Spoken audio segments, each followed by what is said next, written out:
Welcome back to a brand new month. This is week 1, and we have a new demon we're standing up against.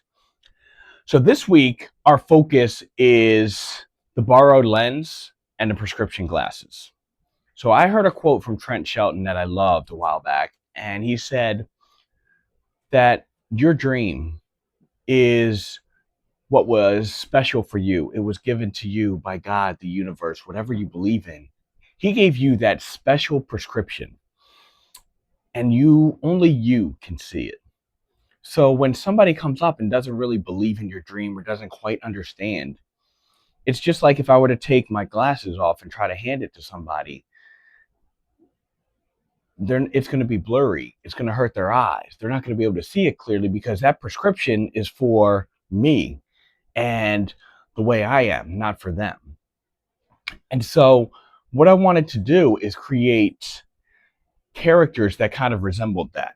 So what we have here is this is a sketch of my prescription glasses, special goggles. Basically, I wanted to create a character that's really coming to life, going out, just unleashing their dreams, not worried about something. He has special eyewear that only he can see because your dream is so special to you, so unique to you, that other people can get on board. Other people can start to see pieces and parts of it. They can be excited for you and go on a journey with you. However, you are the only one that can see it perfect and clear. You know, it is that special view, that special prescription that you see everything, or at least you have the idea of everything that you want to do. And so you have these big, wild dreams, and you can see it so vividly, so clearly. While other people, if they were to put these goggles on, these glasses, these eyewear, it would be blurry. And like I said, that doesn't mean that people are horrible or trying to shoot you down. Sometimes, they just don't understand. Other times they're along with you on the journey and they see most of it, but they don't see everything.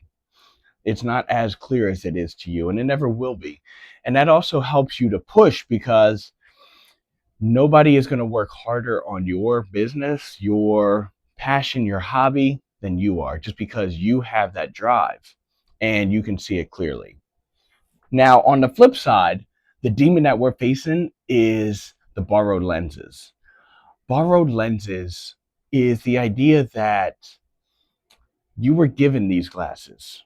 They're not exactly your prescription, they're not your dream, they're not your purpose, your passion, but you were told to wear them.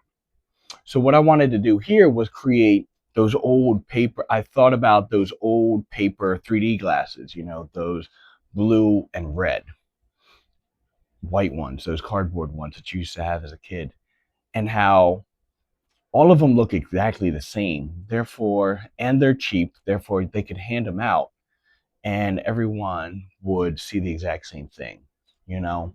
Now, the 3D aspect of it does kind of give a little bit of a fun, playful view, but it's also something that kind of entices you. It kind of gets you a little bit excited, but you're not really seeing the real world. Almost similar to like the Matrix, of when you're plugged into the Matrix, you see this big, beautiful world that the machines built for you and put as a blinder in front of your eyes. But yet, when you get out and you see how badly they've destroyed the earth and what the world really looks like, so that's what this is. And it's kind of following my idea of what if, you know, society has kind of put this thing on you, these glasses on you, to where, like I was talking about before, art is an elective. It's just an add-on. It's not as important as math and science and English. So as you grow up, you kind of say, okay, you can be a doctor, you can be a lawyer, you can be a teacher,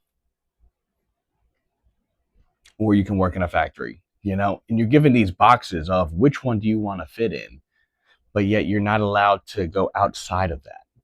So it's like, wait a minute, I have to drop all of my unique qualities and fit into one of your little boxes just so that I can be a part of the society, this so that I can fit into what you want me to be and become this clone, this cookie cutter version of everything, and so that's what I was creating here. Now, I originally thought of maybe what if I did it as a kid and, created like a kid getting putting these goggles on or this eyewear, and then, starting being to be pushed into a certain way, a certain direction. But then I thought, what if I did an older person, like an elderly that has lived their whole life and they were told, this is how it is, this is how you have to be. Now, when I went in, I also kind of considered, what if I brought it to life and brought a elderly female character to life and brought that in because women have been told all throughout history of their place, of what they need to be, and how they have a certain spot that they need to stand, where, men have this position of power, women have this position of a little bit lower on that social standing. Now, with recent years, everything has been coming up, and that's really been changing for the good, and where women being able to have that equal rights. However, it's still not in that space, and there's still a lot of people out there that still have that old school vision. So I thought, what if I brought that together in this sculpture as well? And so one of the things, as I was doing that and working on it, is I created this elderly character. The demon horns are still there just to signify and just to kind of bring a character to life.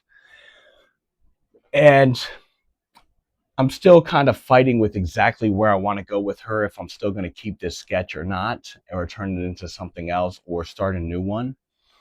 But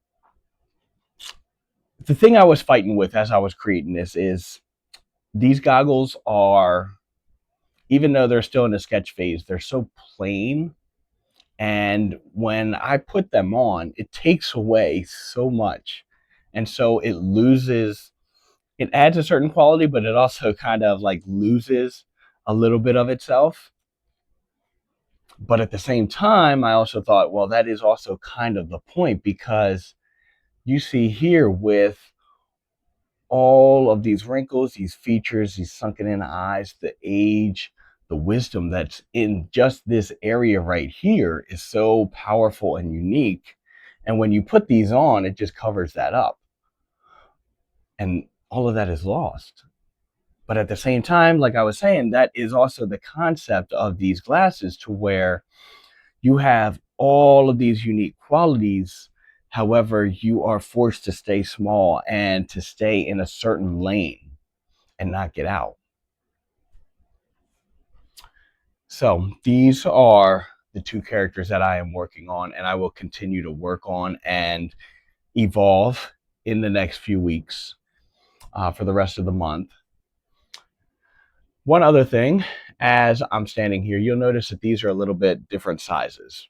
As I was sculpting, I was aware, when I made this character, I started out with this one, then went into my borrowed lenses. And one of the things that I also thought about as I was starting is, what if my prescription glasses was a big character, just big dreams, explosive, and just a huge imagination, full open world.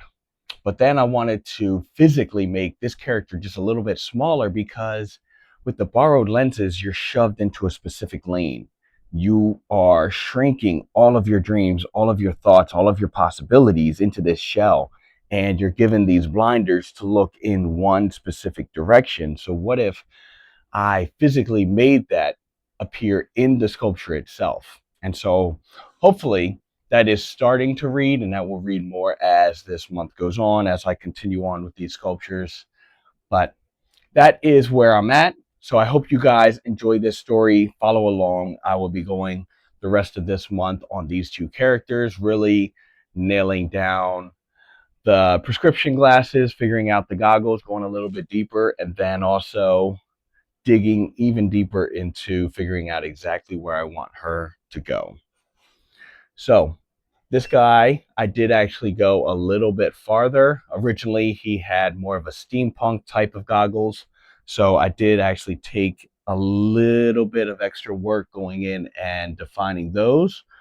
And so within my next podcast video, you might not see a huge change just because I did go a little bit farther before I recorded this. But I'm really going to figure out what I can do with her and see where, if I want to redo it or go a little bit farther, spend a little bit more time trying to make her unique, find those special qualities that kind of tell the story. So hopefully you guys have enjoyed this. Please like, subscribe, and check out all of the demons we have faced before, and stay tuned because we're going to go a lot deeper on these two little characters and how you can face them in your own life.